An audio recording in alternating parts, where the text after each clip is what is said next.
Battle of Khalkhin Gol. Between May and September 1939, in the remote steppes of Mongolia, a fierce battle erupted between two rising empires, Japan and the Soviet Union. Though largely forgotten today, this confrontation marked the true beginning of World War II. In its trenches and along its front lines, strategies were forged, leaders emerged, and decisions were made that, barely 2 years later, would ignite the bloodiest global conflict in history. Join us as we revisit this overlooked yet pivotal moment in military history.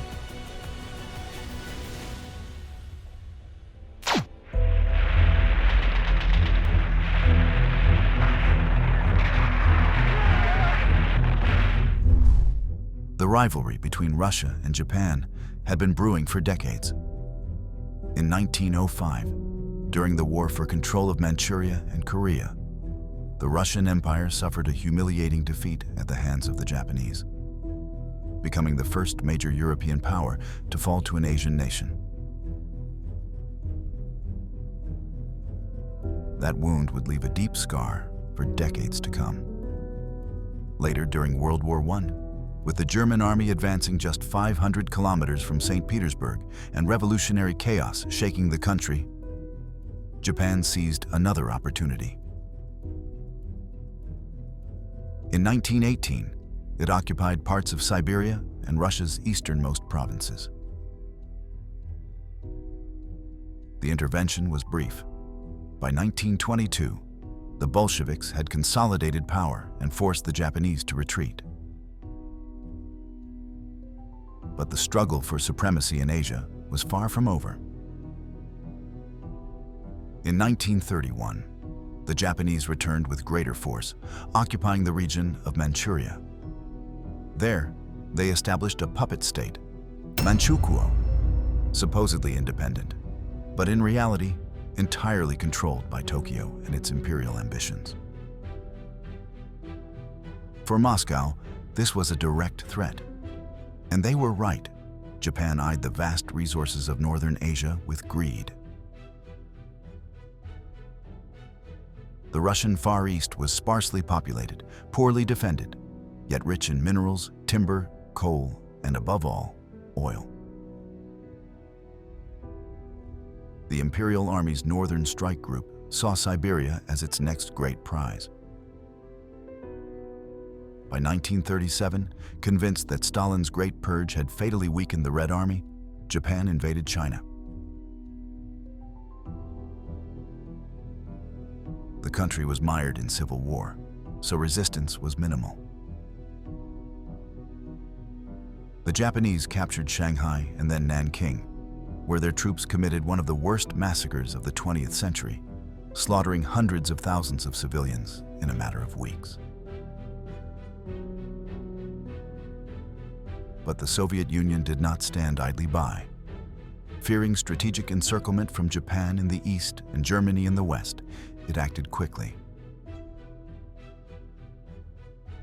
That same year, Moscow sent 450 pilots and technicians, along with 225 combat aircraft, to assist the Chinese army. This was the prelude to something much larger, an undeclared war between two empires competing for control of Asia.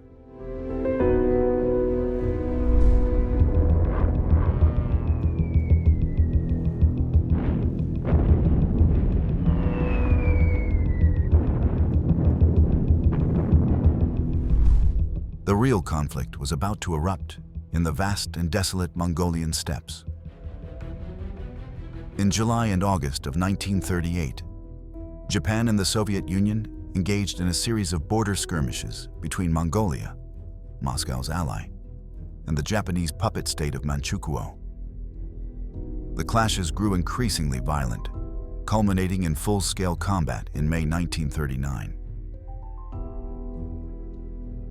The stage was set at a remote point along the Khalkhin Gol River near the village of Nomonhan. Confident they could overpower the Soviets, The Japanese occupied the area with roughly 30,000 soldiers, supported by 300 tanks, 200 artillery pieces, and 300 aircraft. Their goal was clear: deliver a decisive defeat that would pave the way for an advance into the Russian Far East.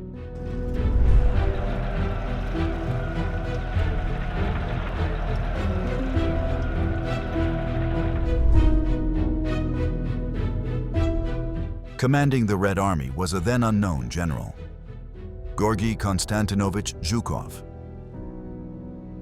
who at Khalkhin Gol would display his military genius. This battle would launch a legendary career. In the years to come, Zhukov would lead the defense of Moscow, the counteroffensive at Stalingrad, and the final assault on Berlin. To counter the Japanese threat, Zhukov secretly assembled an enormous force: 50,000 soldiers, 498 tanks, 216 artillery pieces, and 581 combat aircraft. The key to his plan was surprise and mobility, two concepts not yet fully mastered by most armies of the time. The logistics of the deployment were monumental.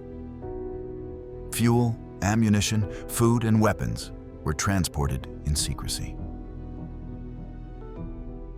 To mask the sound of moving tanks and armored vehicles, the Soviets devised a system of mechanical hammers that mimicked the noise of construction work. While the machinery of war quietly took position, the Japanese believed nothing unusual was happening.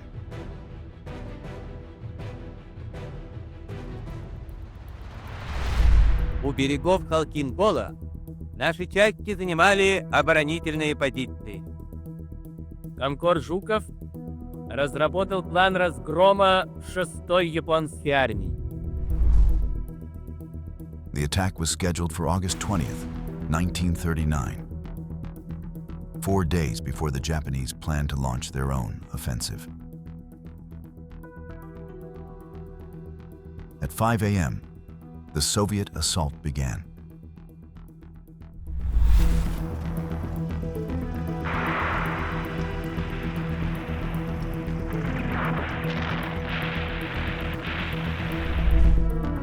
"200 bombers unleashed destruction on Japanese positions, followed by a massive artillery barrage that lasted nearly 3 hours. Then came a second wave of aerial bombardment. By then, the earth shook under a storm of steel. The final blow was a concentrated 15-minute artillery strike just before the ground troops advanced.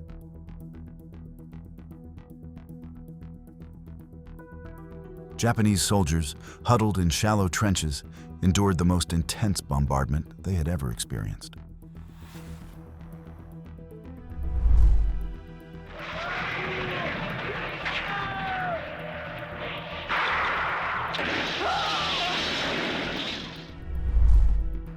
Soviet artillery fired 2 to 3 rounds per second. A Japanese commander described the scene as the gongs of hell. Another recounted how Soviet tanks advanced, spitting red darts like serpents' tongues. By August 23rd, Japan's situation was desperate. Their last source of drinking water had been destroyed. Defensive lines were collapsing. And then came devastating news. Germany, their supposed ally, had signed a non-aggression pact with the Soviet Union that very day. The Ribbentrop-Molotov Pact sealed the division of Eastern Europe and left Japan utterly alone. The next day, August 24th, Zhukov ordered the final assault. His troops crossed the Khalkhin Gol River, preceded by another wave of artillery and airstrikes.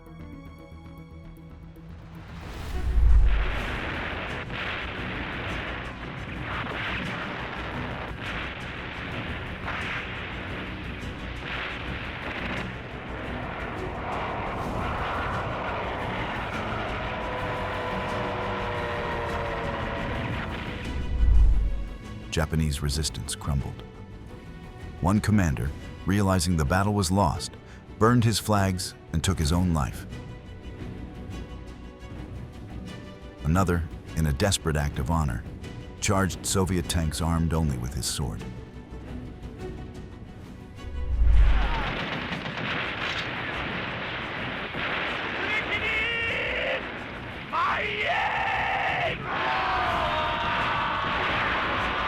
以書、あらゆる手段を尽くし、最後まで奮闘し、よく皇軍の面目を発揮せるものと信じ、愉快に絶えず、あと未だ2時間ぐらいの余裕あるやもしろ。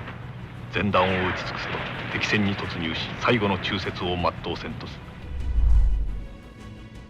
But all Japanese efforts were in vain. Thirsty and desperate, the soldiers drank the dirty water from their vehicles' radiators.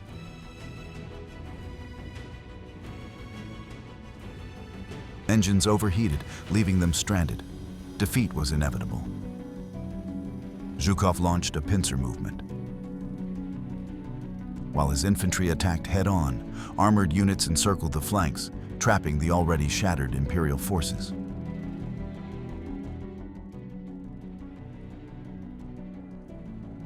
By the 11th day, the Japanese had lost all hope. A few managed to escape, but were eventually wiped out by airstrikes and artillery fire. All that remained was to negotiate. В нейтральной зоне уполномоченные японской армией ожидали представителей советско-монгольского командования.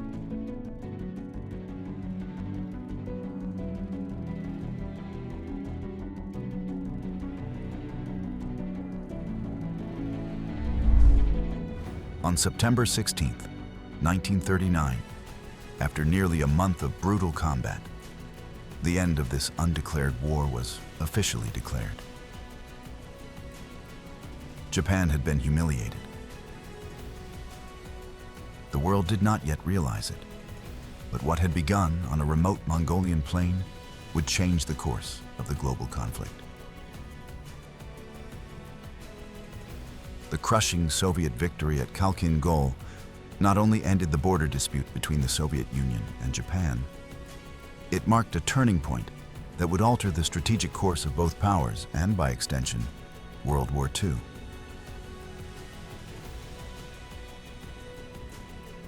For the Soviet Union, the conflict was more than a successful defense of territory. It was the stage on which a new military titan emerged. Georgy Zhukov, until then little known, earned the admiration of the Soviet High Command for his meticulous planning, tactical skill, and relentless offensives. His prestige within the Red Army soared, and news of his actions in Mongolia reached the heart of the Kremlin. That encircling pincer maneuver would later be perfected and applied with lethal precision 2 years later at Stalingrad, where Zhukov would once again crush his enemy.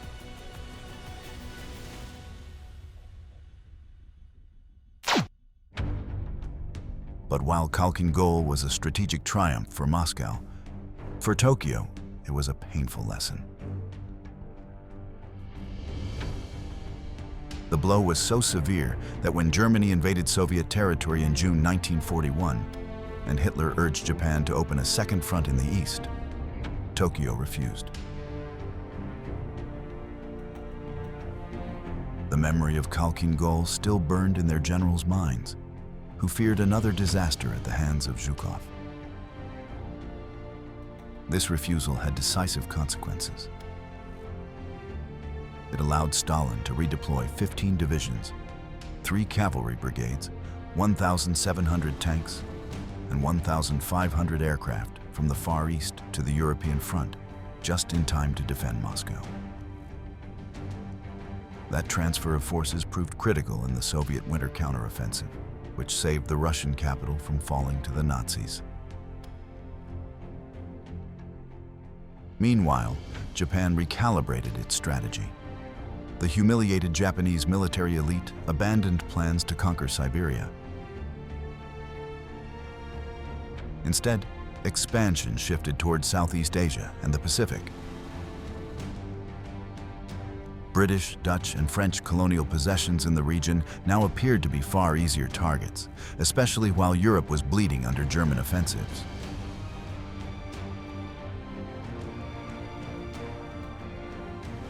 What followed was a lightning campaign of conquest. Indochina, the Dutch East Indies, Burma, the Philippines, and of course, the bold crown jewel of Japanese expansionism. The attack on Pearl Harbor on December 7, 1941. This operation was not only intended to eliminate the U.S. Pacific Fleet, but also to secure the path to the resource-rich territories of Southeast Asia.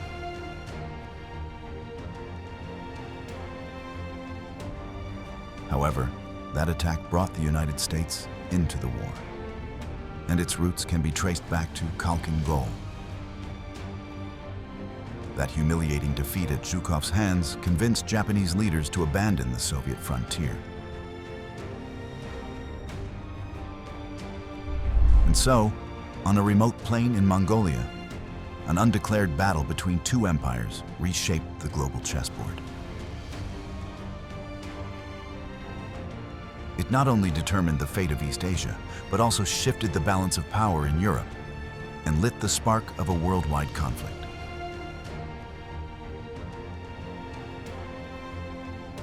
Khalkhin Gol may remain largely forgotten in collective memory, but its true importance in modern history cannot be denied. That's it for today's video on military history. And you, had you heard of this battle? Let us know in the comments, and don't forget to like and subscribe for more content like this. Until next time.